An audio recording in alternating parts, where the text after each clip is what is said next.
On commence Lex Inside et on va parler d'un arrêt du 12 novembre dernier par lequel le Conseil d'État a censuré plusieurs passages d'un BOFIP d'août 2024 qui portait sur le régime de TVA applicable aux locations meublées avec services para-hôteliers. Pour décrypter cet arrêt du Conseil d'État, j'ai le plaisir de recevoir Xenia Legendre, associée Managing Partners du cabinet Hogan Lovells à Paris. Xenia Legendre, bonjour. Bonjour Arnaud. Alors, on va parler donc de cet arrêt du Conseil d'État. Tout d'abord, pouvez-vous nous préciser le contexte de cette décision? Alors le contexte de cette décision est un recours pour excès de pouvoir qui a été formé par le syndicat professionnel des loueurs en meublé contre effectivement trois passages du BOFIP. Le BOFIP qui était sorti en août 2024 suite à la modification de la loi par la loi de finances pour 2024. Sur quoi ça portait? En général, c'est quoi l'enjeu de toute cette question? Bien évidemment, c'est l'application ou la non-application de la TVA sur les locations meublées. Parce que les locations meublées dites passives sont exonérées de TVA. En revanche, les locations meublées avec certains services sont soumises à la TVA. Et bien évidemment, vous pouvez avoir des stratégies. Les personnes peuvent vouloir soumettre à la TVA ou ne pas vouloir soumettre à la TVA. Ce que tout le monde veut éviter, c'est bien sûr d'être redressé par l'administration fiscale après coup sur la TVA. Donc, soit on vous refuse la TVA et donc, du coup, tous vos coûts sur lesquels vous avez récupéré la TVA, du coup, on vous redresse sur cette TVA récupérée, sur vos coûts, les travaux, etc. Soit, inversement, on vous soumet à la TVA et du coup, on vous dit tout ce que vous avez encaissé de vos clients est soumis à la TVA et vous devez reverser la TVA, donc 10%, à l'administration fiscale. Donc on voit que l'enjeu est important. Il y a une distinction qui est essentielle pour bien comprendre cette décision, c'est la distinction entre location meublée et services para-hôteliers. Pourquoi c'est important? Alors c'est important en effet parce qu'on veut que le marché des services d'hébergement soit soumis à une concurrence loyale. Donc c'est une question de concurrence loyale entre les hôtels qui eux sont soumis à la TVA et les locations meublées qui peuvent offrir des services qui commencent à ressembler aux services des hôtels et qui pourraient ne pas être soumis à la TVA si effectivement la stratégie des loueurs est de ne pas les soumettre à la TVA. Et du coup, on a élaboré un certain nombre de critères pour dire que, premièrement, il s'agit des locations qui sont en dessous de 30 jours.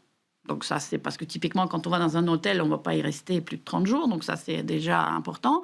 Et deuxième critère, ce sont les 4 services. Donc il faut avoir offert au moins 3 des 4 services pour tomber dans ce domaine-là. Quels sont ces services? C'est le petit déjeuner, c'est le ménage régulier, c'est la fourniture de linge de maison et l'accueil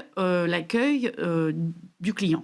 D'accord. Et dès lors qu'on a rempli ces 4 critères, on est considéré... Alors, il faut remplir 3 des 4. 3 des 4. 3 des 4. Alors, le petit déjeuner, c'est rare qu'il soit fourni dans une location meublée un peu classique qu'on voit. En revanche, les 3 autres services, à savoir le ménage, le linge et la fourniture, enfin l'accueil du client, ça, ce sont les 3 services qu'on voit régulièrement dans les locations meublées. D'accord. Et donc la question qui se pose, quel est le degré, comment le service doit être fait, enfin de quel type de service on parle pour que ça tombe dans le domaine de la TVA. D'accord.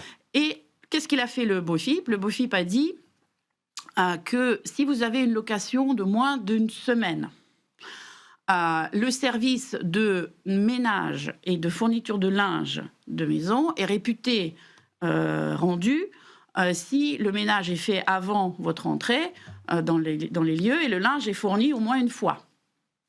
Et donc c'est là-dessus qu'a porté en fait le recours pour excès de pouvoir pour savoir est-ce que c'est suffisant, est-ce que en fait le BOFIP n'a pas rajouté à la loi, sachant que la loi elle parle du ménage régulier. D'accord. Et de la fourniture de linge de maison. Alors, on va venir sur la décision du Conseil d'État. Qu'est-ce qu'il a décidé alors? Alors, le Conseil d'État a décidé que le BOFIP, tel qu'il était rédigé à l'époque, donc en août 2024, rajoute à la loi. Et ça, c'est une question intéressante. Ça veut dire que, effectivement, le Conseil d'État est le gardien du rôle de l'administration fiscale. Son rôle n'est pas de rajouter à la loi. Son rôle est d'interpréter la loi, mais de ne pas de rajouter à la loi. Or, ce qui s'est passé dans ce BOFIP, c'est qu'il y avait une petite phrase qui dit si l'allocation est d'une durée de moins d'une semaine, ce service-là, par exemple de nettoyage, qui doit être nettoyage régulier, est réputé rempli si on a nettoyé les locaux juste avant l'entrée dans les lieux des personnes hébergées. D'accord. Le Conseil d'État a dit non, il faut que ce soit un nettoyage régulier. Après, ça laisse à l'appréciation des personnes. Ce qui est intéressant, c'est que au moment où le recours a été engagé au mois d'octobre 2024, en mois de mars 2025, l'administration a déjà modifié son BOFIP. Donc le BOFIP annulé, il a déjà été remplacé par un nouveau BOFIP. Et il disait quoi ce nouveau BOFIP ? Et le nouveau BOFIP dit que les prestataires des services d'hébergement peuvent considérer qu'ils ont rempli cette condition du ménage régulier si le ménage est fait juste avant leur entrée dans les lieux. Pourquoi c'est intéressant cette petite différence ? Parce qu'en fait, c'est maintenant rédigé comme une tolérance de l'administration. Il faut savoir que les BOFIP, ils protègent le contribuable parce que les BOFIP sont opposables à l'administration. Or, dans les contrôles fiscaux, on avait noté une tendance de l'administration d'utiliser le BOFIP comme une arme contre le contribuable. Et donc, c'est pour ça que, en fait, le syndicat a intenté cette action. C'était pour arrêter les redressements qui se sont lancés dans tous les sens pour dire « Ah, voilà, le ménage a été fait juste avant d'entrer dans les lieux. Le BOFIP a dit ça, donc vous remplissez la condition, donc TVA. » Et là, le Conseil d'État, en quelque sorte, il recadre l'administration fiscale. Il recadre l'administration fiscale. Il dit que le ménage, que la loi dit, il faut que le ménage soit régulier et que ce n'est que, en fait, le prestataire d'hébergement qui peut considérer qu'il a fait le ménage régulier s'il l'a fait une fois avant l'entrée dans les lieux, dans le cadre des séjours courts, de moins de 5 nuitées et moins. Ce qui est assez normal quand on va faire le ski, par exemple. Bien sûr, on rentre dans les lieux propres, mais il n'y a personne qui va venir faire le ménage pendant la semaine que vous y êtes là. On ne va pas vous changer les draps, c'est comme ça, c'est normal. Et quand vous partez, le ménage est refait, etc.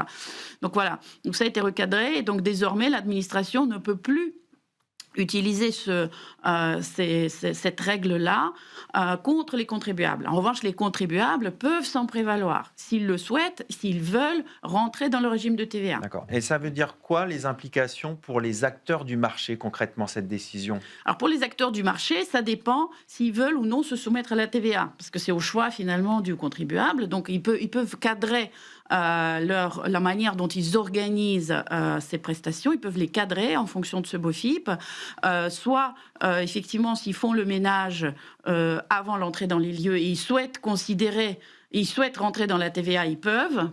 Et s'ils ne souhaitent pas entrer dans la TVA, ils vont toujours faire le ménage juste à l'entrée dans les lieux, mais ils ne vont pas se soumettre à la TVA.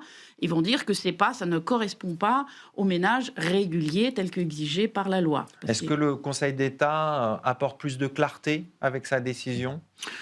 Alors, je ne dirais pas qu'elle apporte plus de clarté, parce que la loi n'a pas clarifié ce que voulait dire le mot régulier, donc le Conseil d'État n'a pas clarifié davantage. Le Conseil d'État a juste recadré l'administration, dans le sens que l'administration ne peut pas rajouter des conditions que la loi n'a pas prévues. Voilà, donc elle apporte plus de confort en fait aux contribuables, et plus de choix aux contribuables, mais pas plus de clarté.